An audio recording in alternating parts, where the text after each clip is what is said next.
Olá pessoal, sou Fabiano Demarco, sócio cofundador da Idealiza Cidades. Hoje estou aqui com o Pedro, com a Cristina, arquitetos da Ideia 1, que há muito tempo são parceiros da Idealiza Cidades. Estou lembrando aqui, o nosso primeiro projeto foi em 2016, mas contem aqui para a cidade de São José dos Campos, quem é a Ideia 1, de onde vem, como é a sua forma de trabalhar e como começou essa parceria com a Idealiza Cidades. E aí, Fabiana, é muito legal estar aqui com vocês hoje. Mais um momento juntos aí nessa trajetória de mais de 10 anos de parceria.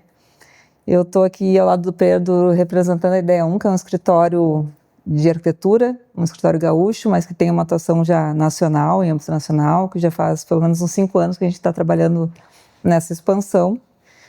E a Ideia 1 e a Idealiza quase que se misturam, né, na trajetória, assim, tanto de bairros planejados quanto de arquitetura.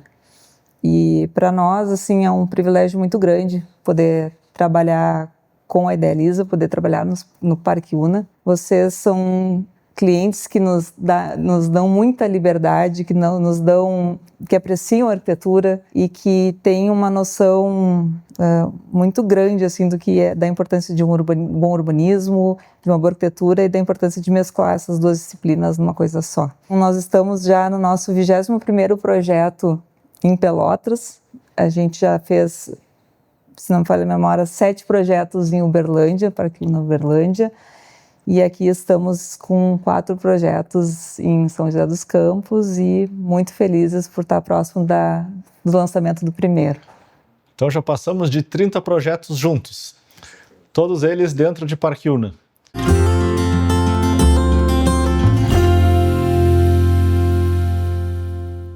É diferente projetar dentro de um Parque Una? É diferente, com certeza.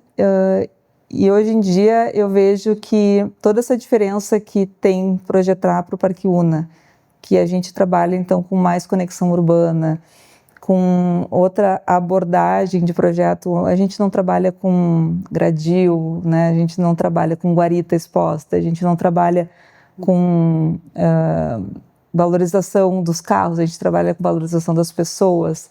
Tudo isso que são premissas que vieram do Parque Una e que vieram baseadas em conceitos fortes que a gente foi criando juntos, que vocês tinham na cabeça, a gente consegue hoje em dia levar para os outros projetos que não são de bairros planejados, que não são do Parque Una, mas que com certeza foram aprendidos por nós trabalhando no Parque Una.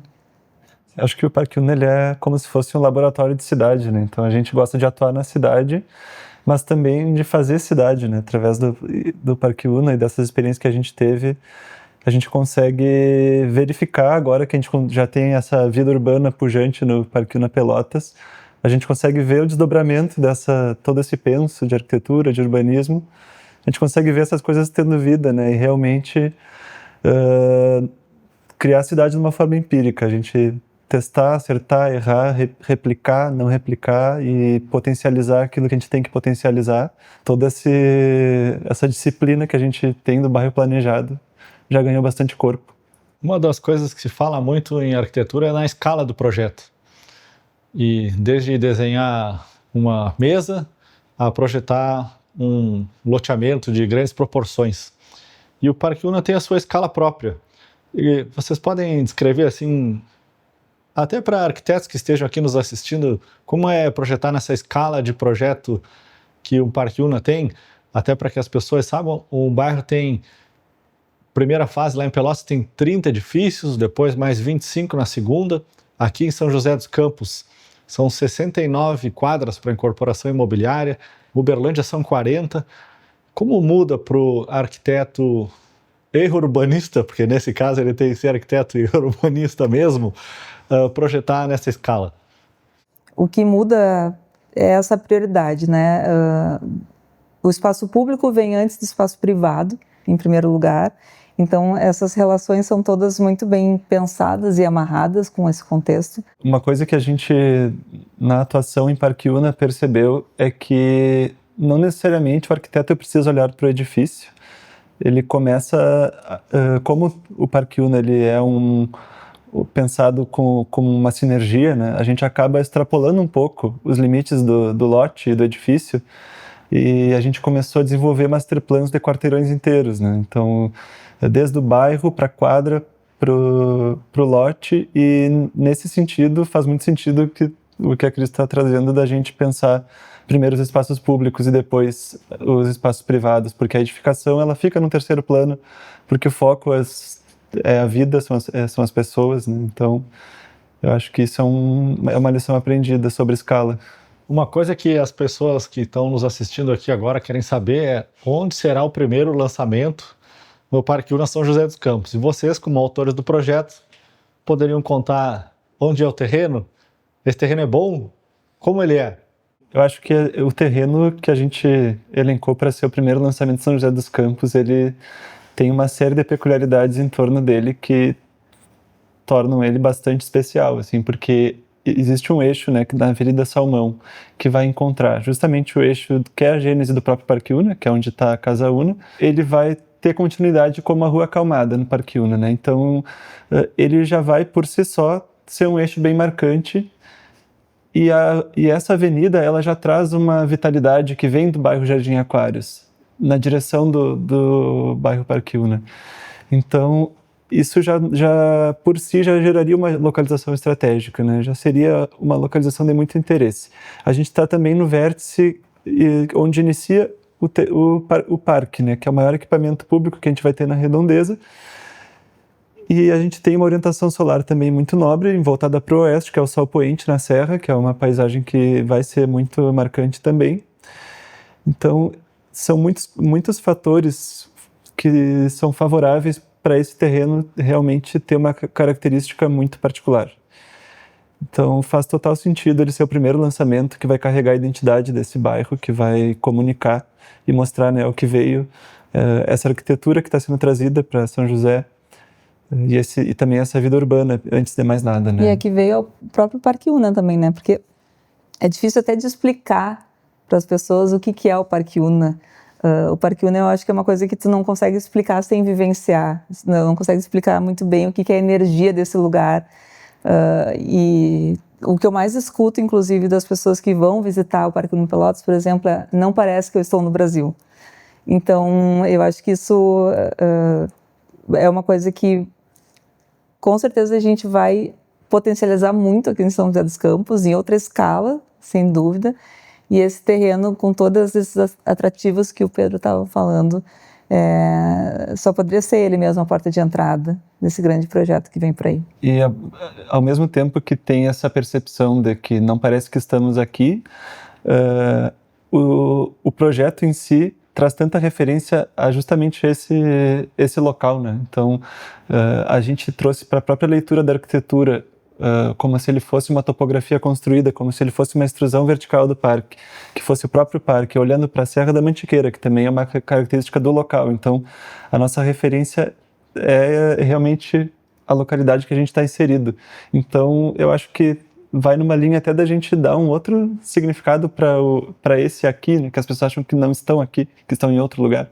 Eu vou dar um spoiler aqui. O edifício tem 3 subsolos. E ali estão os carros. Não vai ter carro visível em nenhum plano. Nós sabemos que muitos projetos têm carros no térreo, segundo, terceiro pavimento, porque é mais caro escavar do que construir no térreo ou para cima.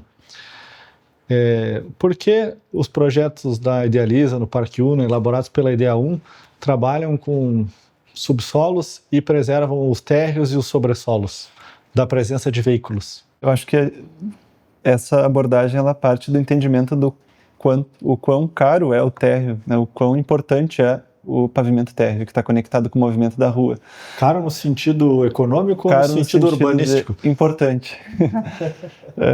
E pode custar caro também, tu abrir mão de todo esse potencial que ele proporciona, né? A gente conseguir trazer o público, criar trajetos e conectar com a rua e criar vitalidade. Então, quando a gente fala que um projeto ele depende da localização onde ele está para ele ser valorizado, a gente tem que também levar em consideração o poder que o projeto tem de transformar essa localização. Então, eu acho que o Parque Una carrega muito essa premissa, né? A gente não está se inserindo num destino já pronto, a gente está também criando esse destino. E o Terra é o lugar onde isso acontece, né? Onde a gente cria esse espaço que vai ser algo muito particular, muito único ali. E também uma das premissas do Parque Una é trazer muita diversidade, né? Tanto diversidade de uso quanto diversidade de escala, diversidade em geral.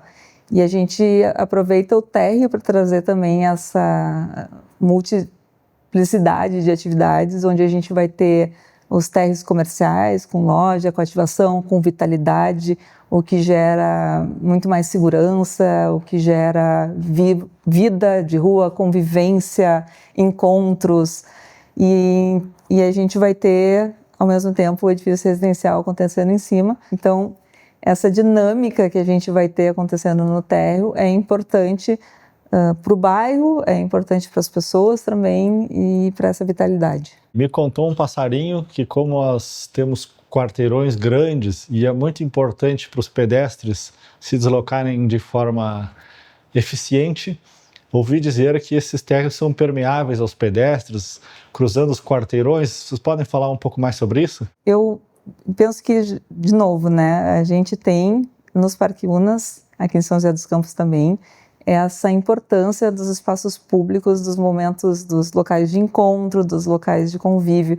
Quando eu falo no espaço público, eu estou falando de um espaço de convívio, né? No caso ali seria um espaço privado de uso público.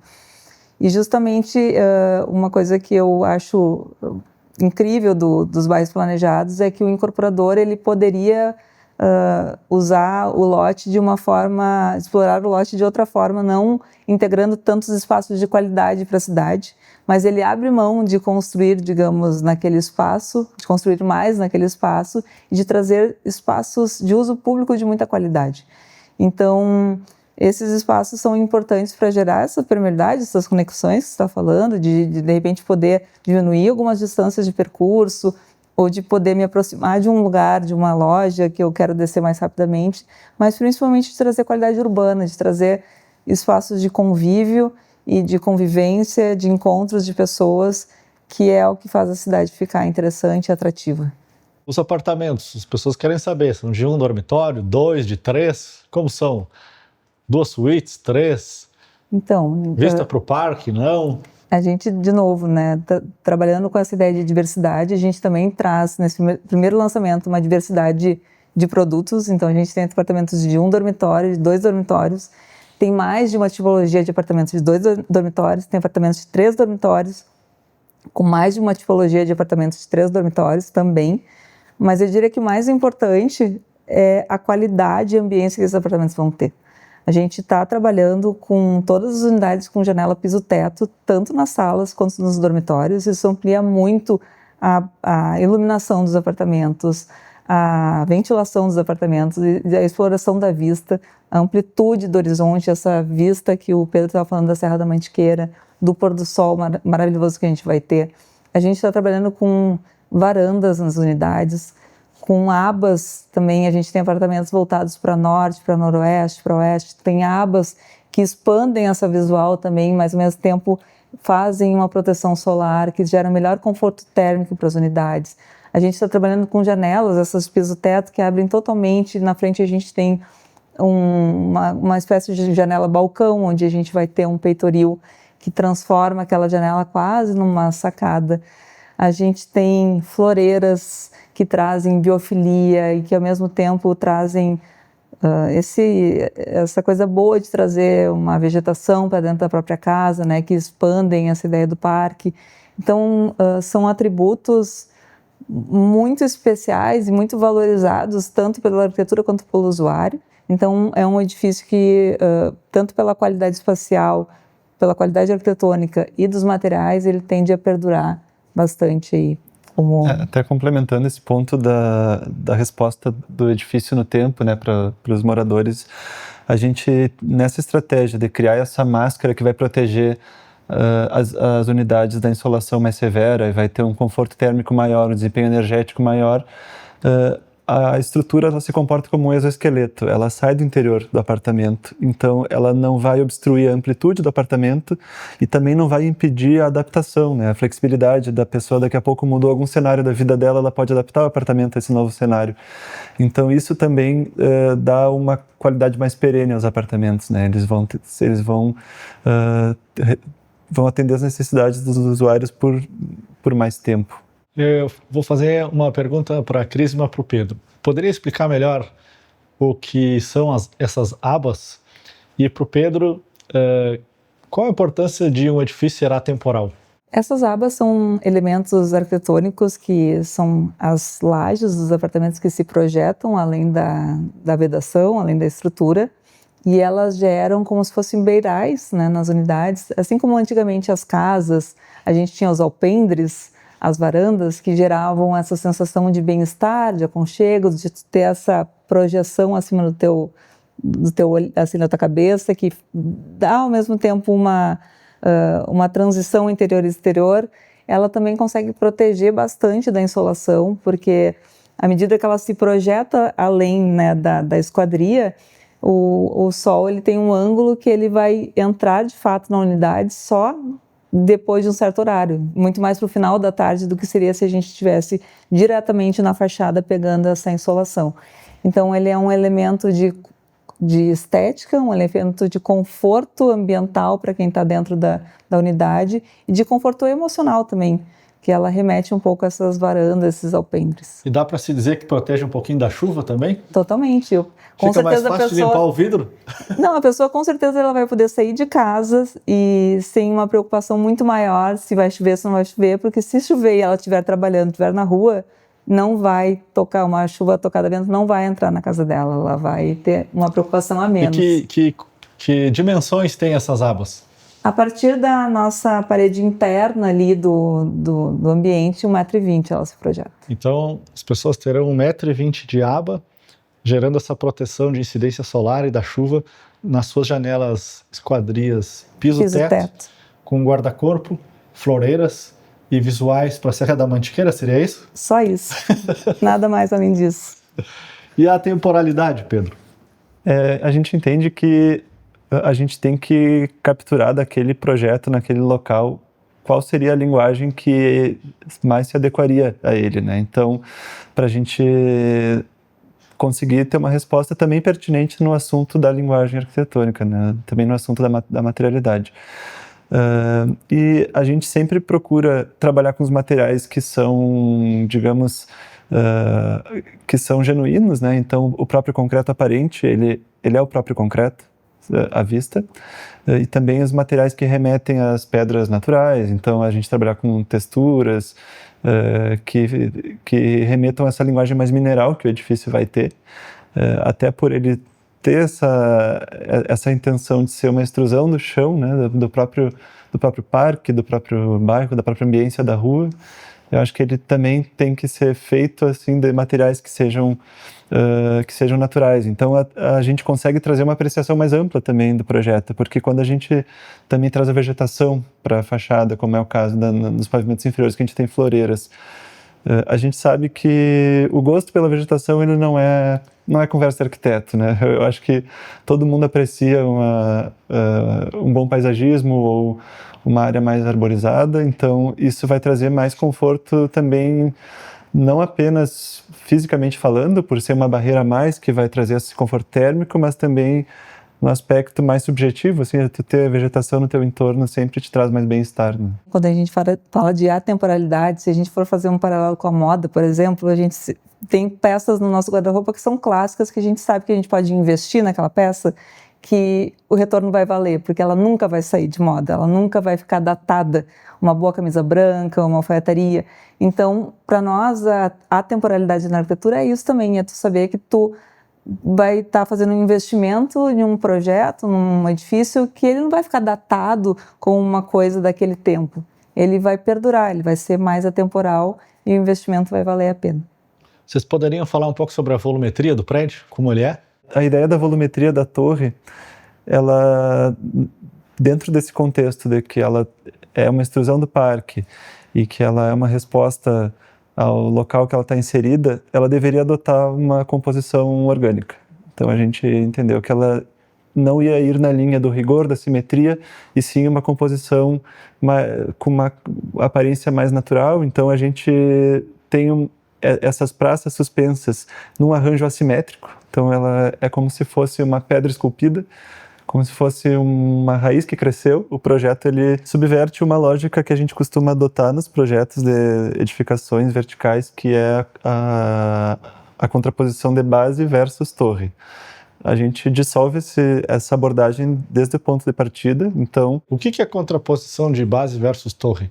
Como se a gente tivesse todo o uso coletivo na base e a torre é composta apenas de apartamentos de uso privativo. Então quer dizer que as áreas comuns não são só na base, elas estão espalhadas pela torre, é isso? Sim, da mesma forma que a ideia conceitual do projeto é ser uma extrusão do parque, no topo dessas extrusões que a gente está erguendo, né, a gente está criando praças, espaços de convívio, espaços de áreas condominiais, né, fruição dos moradores, e também oportunizando vistas a todos os apartamentos que vão valorizar todos eles, né? Então, democratizando as melhores visuais e também, inclusive, a cobertura é mais uma dessas sucessivas praças que a gente vai gerando na volumetria do edifício. Nós temos praças em diferentes andares do prédio, seria isso? Espaços de convivência, sim. A gente tem espaços de convivências em diferentes níveis, né? Com diferentes funções. Sim. Vocês lembram em que andares estão essas áreas comuns, essas áreas de convivência, essas praças? A gente foi entendendo, assim, à medida que a gente ia criando esses intervalos com espaços de convívio, qual era a vocação de cada um deles, né? Então, no 7º pavimento, mais na proximidade da rua, a gente propôs atividades mais de bem-estar e movimento. Então, a gente tem ali uma academia, temos também uma piscina na área externa. Então a gente tem mais uma dessas subtrações da volumetria. Temos uma piscina na área externa no 7º andar? No 7º andar. Então, da onde a gente consegue também visualizar bastante de perto, né, toda a ambiência do parque. Então, como se fosse uma continuidade visual. Assim, a piscina tem vista para o parque? A partir do deck a gente vai conseguir visualizar, né, então todo o parque. Então a ideia é que seja que essa área esteja bem conectada com o parque, com a rua, mas essas atividades mais dinâmicas. Então, no 15º pavimento, a gente cria uma praça mais voltada para as facilidades cotidianas e também para a gente conseguir criar um espaço que as pessoas possam tomar um ar, enfim, que é uma praça externa com coworking e um espaço de kids também de apoio a esse coworking. Então, digamos que a gente está num gradiente do movimento da rua até o contemplativo da vista, que seria então no 27º pavimento, a última dessas praças, que a gente vai ter um espaço mais de convívio, né? Então, que todos os moradores vão ter acesso, então a visual mais alta, então a visual que vai ser mais impressionante, naturalmente, porque a gente está falando de 27 pavimentos, né? No 27º andar, no último, ao invés de ter uma cobertura, então, tem uma área comum para as pessoas convidarem seus amigos e todos, independente do andar que morarem, vão ter acesso à vista que alcança o horizonte? Acho que é uma abordagem bem favorável assim, para as unidades, a gente pensar que o último pavimento, ao invés de valorizar apenas quatro unidades que seriam cobertura, a gente democratiza esse acesso à cobertura do edifício e a essa vista ampla e valoriza todas as unidades, né? Então, todos os apartamentos, inclusive os que estão nos pavimentos mais inferiores, podem usufruir dessa vista ampla e restrita para a serra, para a cidade. Qual a importância de trabalhar com prédios com volumetrias diferentes e pensar nessa composição e não só na eficiência do projeto em si? Eu acho que é importante também trazer que esse arranjo mais diverso das tipologias ele foi pensado com muito critério. Então, a gente procurou trazer as melhores tipologias, as maiores tipologias em metragem, para os locais mais nobres também, para tirar o maior partido possível dessas visuais, dessas orientações solares. Então, os apartamentos norte vão ser bastante privilegiados, né, pela vista que eles têm também na metragem. Os apartamentos que estão na esquina, eles vão ter um grande benefício também de ter essa esquina aberta, que vão olhar para o parque, vão olhar para o horizonte. E também a gente, à medida que tem pavimentos mais altos, a gente vai ter também unidades que têm um atributo a mais, né, de produto. Então, essas unidades também foram potencializadas. Então, a gente foi dando respostas de tipologias com mais atributos conforme a posição que elas estão dentro desse ecossistema de produtos diferentes que a gente tem no projeto. E também, dessa forma, os públicos diferentes também se organizam dentro desse gradiente, né, das unidades que são mais dinâmicas, talvez apartamentos um pouco mais compactos, mais na proximidade da rua, até apartamentos mais família, mais próximos das alturas, né, da cobertura, com metragens maiores. Então a gente conseguiu organizar esse quebra-cabeça de uma forma que cada oportunidade seja a melhor aproveitada possível. E dentro dessas oportunidades a gente ainda tem alguns diamantes no projeto, que são os gardens. São apartamentos que são coberturas suspensas, horizontais, que tem terraços. Então tem uma variedade interessante. Em mais de um pavimento? Sim, a gente vai, a cada momento que a gente escalou nessa volumetria orgânica, a gente tem a oportunidade de criar praças suspensas, né, áreas condominiais, e a gente também tem a oportunidade de criar apartamentos garden. Então a gente intercalou, né, essas duas situações que a gente vai ter atípicas, que são as áreas comuns e os gardens, áreas comuns e gardens, até chegar no cume da montanha, digamos. Agora uma pergunta bem pessoal para vocês. Pedro, se tu fosse escolher o apartamento para tu morar nesse primeiro empreendimento, qual seria a planta, o andar e a vista? Eu acho que fica fácil responder, né? A gente tem os apartamentos... Vamos ver se o Pedro vai fazer um investimento grande ou pequeno. É que se tá me oferecendo um apartamento, eu vou do 23º ao 27º, a gente tem tipologias que tem 140 metros quadrados e elas têm 3 suítes bastante bem configuradas, assim. E também uma cozinha gourmet e uma sacada bem ampla. Para mim não estaria nada mal. Eu pegaria o mesmo, só que na posição norte-oeste. Então, o Pedro e a Cris querem os maiores apartamentos, vamos nos ser andares vizinhos mais altos e serão vizinhos no mesmo pavimento tipo. Como é que vocês se sentem a apresentar um projeto como esse em meio aos colegas arquitetos? Não os da Ideia 1, mas aqueles que disputam o mercado com vocês e trocam ideias. Vocês se sentem orgulhosos do projeto? Eu tenho bastante orgulho do projeto, porque eu acho que a gente conseguiu dar uma boa resposta de arquitetura a uma situação muito particular, com muitas complexidades. Então a gente conseguiu encontrar clareza dentro dessa situação complexa que a gente quis responder, né? A gente também criou um problema complexo para si, que é uma torre com uma volumetria arrojada, que comunicasse tudo isso que a gente quer comunicar. Mas dentro disso a gente encontrou ordem, clareza e conseguiu também dar identidade para a torre, né? Eu acho que ela tem força, ela tem uma linguagem bem clara, assim. Eu também com certeza tenho bastante orgulho. É um projeto que a gente consegue explorar nele muitas das coisas que a gente acredita. Os primeiros pavimentos, a gente tem uma composição com mais floreiras, com uma marcação bem clara dessa base. Depois a gente vai subindo e vai tendo essas variações de volumetria que o Pedro falou.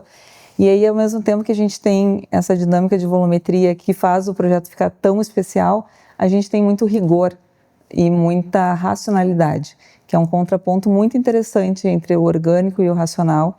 E também, assim, acho que é uma coisa que é um potencial grande do projeto, são as soluções de planta. Então, a gente tem muitas variações, mas todas elas muito bem resolvidas, muito estudadas. Então, é um projeto que ele está muito bem pensado em todos os âmbitos e gera, assim, bastante orgulho. Obrigado, Pedro, Cris. Foi um prazer estar aqui com vocês. Logo, logo apresentaremos o primeiro projeto do Parque Una São José dos Campos. Muito obrigado. Valeu, obrigado. Valeu.